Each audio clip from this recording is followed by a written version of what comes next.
हैं, बनती कैसे हैं, कैसे ये हमारी पहचान को शेप करती हैं। पहचान को, ये इंटरेस्टिंग है। हाँ, और फिर ये बहुत जरूरी है कि कैसे हम कुछ एडवांस्ड स्ट्रेटजीज यूज करके इन आदतों को सिर्फ बनाए नहीं रखते, बल्कि समय के साथ बेहतर बनाते हैं। मतलब सिर्फ आदत बनाना काफी नहीं है। सही बात है। तो हमारा इरादा है इस सार के जो मुख्य आइडियाज हैं उन्हें खंगालना, जैसे वो रोज 1% बेहतर होने वाला सिद्धांत। हाँ, वो कंपाउंड इंटरेस्ट वाला। हाँ, और उन नतीजे देर से क्यों दिखते हैं, पहचान आधारित आदतें क्या होती हैं, और वो 4 नियम।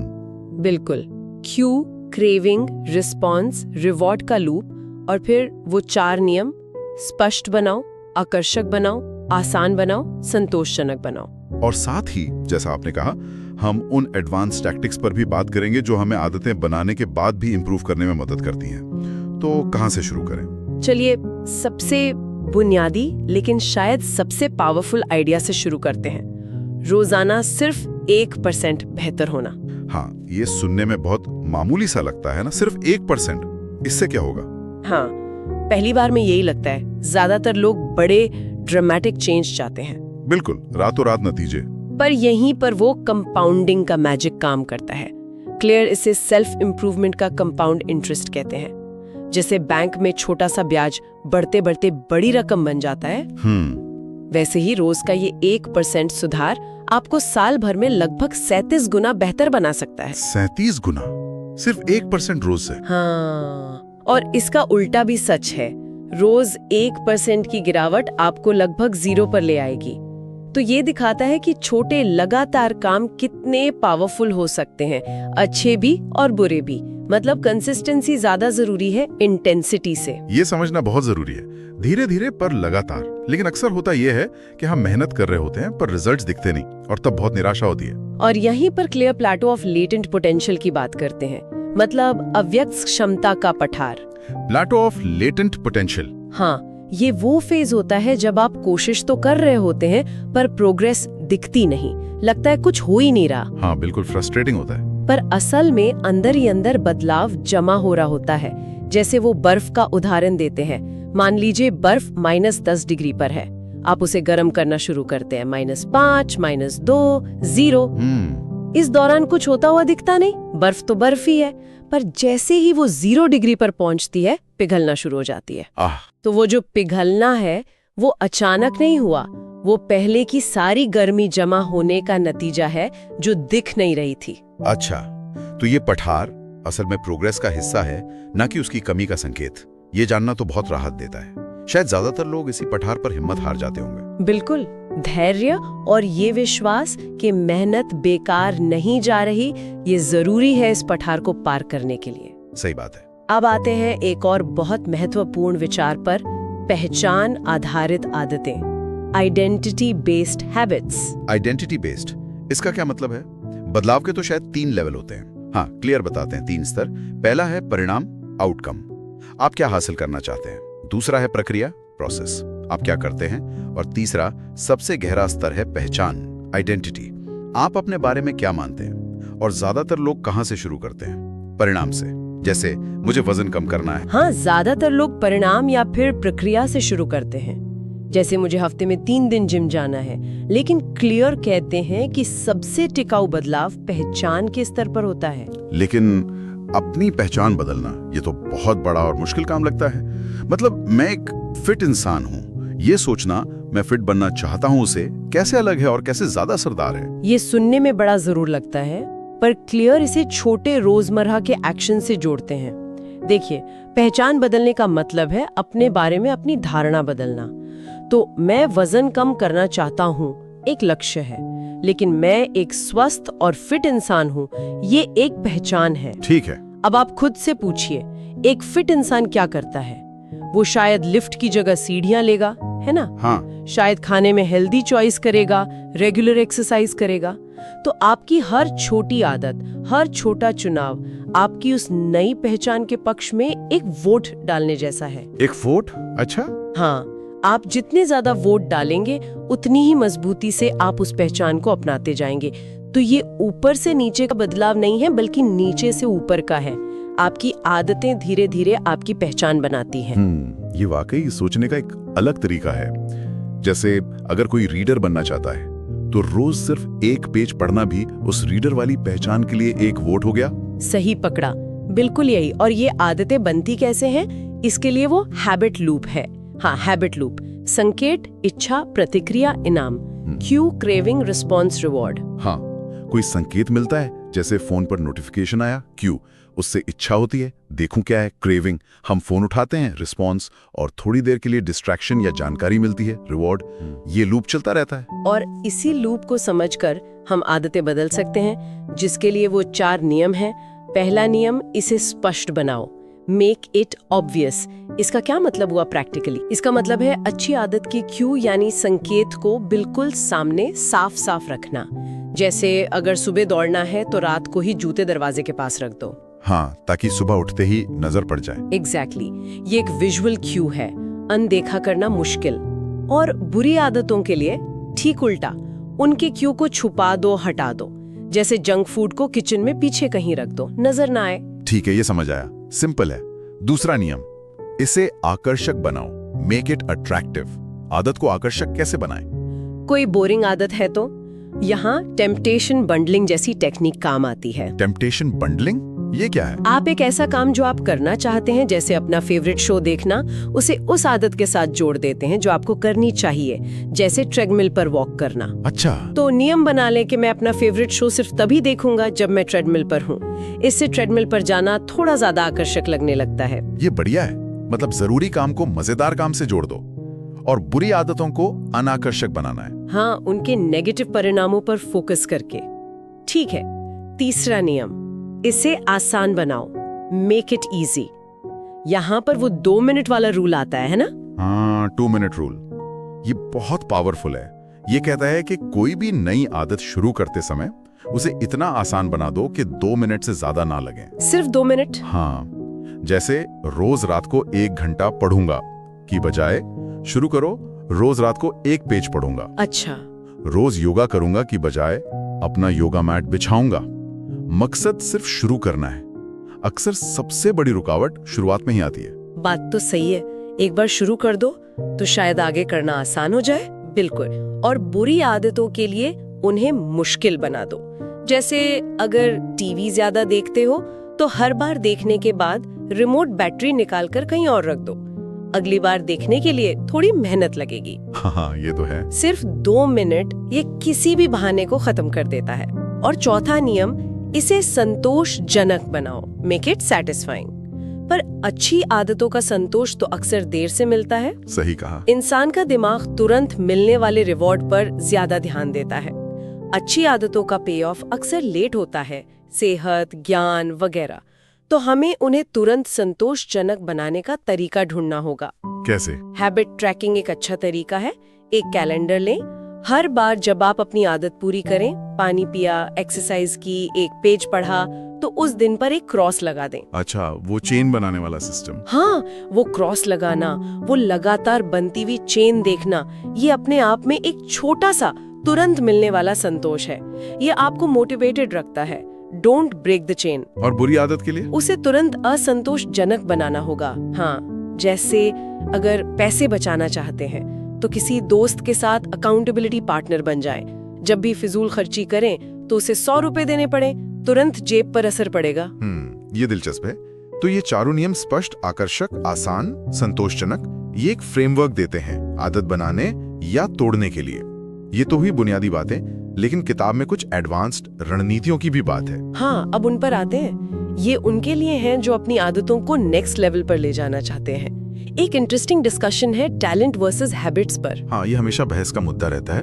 क्या सफलता के लिए नेचुरल टैलेंट जरूरी है या आदतें ज्यादा मायने रखती हैं? क्लियर क्या कहते हैं? वो कहते हैं कि हमारी जीन्स, हमारी नेचुरल क्षमताएं, वो दिशा तय कर सकती हैं। मतलब कोई पैदाइशी अच्छा धावक हो सकता है, किसी का झुकाव मैथ्स की तरफ हो सकता है। ठीक है। लेकिन हमारी आदतें, हमारी स्पीड और फाइनल सक्सेस तय करती हैं। सिर्फ टैलेंट होना काफी नहीं है, उसे निखारने के लिए लगातार अभ्यास, सही आदतें जरूरी हैं। तो टैलेंट दिशा, आदतें इंजन। हाँ, कह सकते हैं। और सबसे स्मार्ट स्ट्रैटेजी क्या है? अपनी आदतों को अपनी नेचुरल शक्तियों के साथ अलाइन करना। ऐसा काम या खेल चुनो जो आपकी नेचर से मैच करता हो और फिर उसमें बेहतर होने के लिए आदतें बनाओ। अपनी ताकत के साथ खेलो, उसके खिलाफ नहीं। ये बात समझ आती है। मतलब जिसमें आप नेचुरल अच्छे हो उसी में आदतें बनाओ तो ज्यादा फायदा होगा। अच्छा, इसके बाद आता है गोल्डीलॉक्स रूल। ये नाम तो सुना हुआ लगता है। हाँ, वो कहानी वाला जिसमें गोल्डीलॉक्स को दलिया न ज्यादा गर्म चाहिए न ज्यादा ठंडा, बस सही। हाँ, तो आदतों पर ये कैसे लागू होता है? ये रूल कहता है कि इंसान उस काम पर सबसे ज्यादा मोटिवेटेड फील करता है जो उसकी करंट एबिलिटी के किनारे पर हो। मतलब न तो बहुत आसान हो कि बोरियत होने लगे, हाँ, बोरिंग काम कौन करेगा रोज, और न ही इतना मुश्किल कि निराशा हो, लगे कि ये तो मुझसे होगा ही नहीं। अच्छा, मतलब जस्ट मैनेजेबल डिफिकल्टी वाला जोन। बिल्कुल, हमें अपनी आदतों के लिए वो गोल्डीलॉक जोन ढूंढना होता है। चुनौती ऐसी हो जो हमें थोड़ा स्ट्रेच करे, पर इतनी भी नहीं कि हम हार मान लें। जैसे वजन उठाने में धीरे धीरे वजन बढ़ाना, ना एकदम से बहुत ज्यादा, ना हमेशा एक ही वजन। सही उदाहरण है। ये लगातार प्रोग्रेस और मोटिवेशन बनाए रखने के लिए जरूरी है। ठीक है, लेकिन यहाँ एक और दिलचस्प बात आती है। क्या अच्छी आदतों का भी कोई नेगेटिव साइड हो सकता है? ये सुनने में अजीब है। हाँ, ये थोड़ा पैराडॉक्सिकल है, विरोधाभासी, लेकिन चैप्टर 20 में क्लियर इस पर बात करते हैं। देखिए, जब कोई अच्छी आदत पूरी तरह ऑटोमेटिक हो जाती है, मतलब हम उसे बिना सोचे समझे करने लगते हैं, जो कि हम चाहते हैं ना। हाँ, वही तो लक्ष्य होता है। लेकिन यही एक खतरा भी है। जब आदत ऑटोमेटिक हो जाती है तो हम उसमें कॉम्प्लेसेंट हो सकते हैं, मतलब आत्मसंतुष्ट। हम उसमें सुधार करना बंद कर सकते हैं। ओह, मतलब आदत तो चल रही है पर हम बेहतर नहीं हो रहे हैं। हाँ, हमारा विकास रुक सकता है क्योंकि हम अब कॉन्शियसली उस पे ध्यान नहीं दे रहे। जैसे कोई सालों से रोज सुबह बस 2 किलोमीटर दौड़ रहा है। आदत पक्की है, पर क्या वो तेज दौड़ सकता है? क्या वो 3 किलोमीटर दौड़ सकता है? शायद उसने सोचना ही बंद कर दिया। ये तो गहरी बात है। तो इसका समाधान क्या है? आदत को ऑटोमेटिक भी बनाना है पर सुधार भी करते रहना है। रिफ्लेक्शन एंड रिव्यू, मतलब समय समय पे अपनी आदतों की समीक्षा करना, उन्हें रिफाइन करना, अपग्रेड करना। रिफ्लेक्शन और रिव्यू। हाँ, खुद से पूछें, क्या ये आदत अभी भी मेरे गोल्स के लिए बेस्ट तरीका है? क्या मैं इसे और इफेक्टिव बना सकता हूँ? क्या टेक्निक में इंप्रूवमेंट की जरूरत है? क्या इंटेंसिटी या ड्यूरेशन बढ़ाने का टाइम आ गया है? ये कॉन्शियस एफर्ट हमें कॉम्प्लेसेंसी के जाल से बचाता है और लगातार सुधार सुनिश्चित करता है। मास्टरी के लिए सिर्फ आदत बनाना काफी नहीं, उसे लगातार निखारना पड़ता है। ये बहुत महत्वपूर्ण पॉइंट है। आदत बना लेना मंजिल नहीं बल्कि सफर का एक हिस्सा है। अच्छा, अब किताब के निष्कर्ष और मुख्य संदेशों की ओर बढ़ते हैं। एक आइडिया जो मुझे बहुत पावरफुल लगा, गोल्स पर नहीं सिस्टम पर फोकस करो। हाँ, ये जेम्स क्लियर की फिलॉसफी का बिल्कुल सेंटर है। उनका तर्क है कि बड़े बड़े लक्ष्य बनाना ठीक है, पर सिर्फ लक्ष्य पर टिके रहने से सफलता नहीं मिलती। तो किससे मिलती है? सफलता मिलती है उन सिस्टम्स और प्रोसेसेस को बनाने और उन पर अमल करने से जो हमें रोजमर्रा के लेवल पर सही दिशा में ले जाते हैं। उनका वो फेमस कोट है, you don't rise to the level of your goals, you fall to the level of your systems. आप अपने लक्ष्यों के स्तर तक नहीं उठते, आप अपने सिस्टम के स्तर तक गिरते हैं। वाह! इसका मतलब क्या हुआ?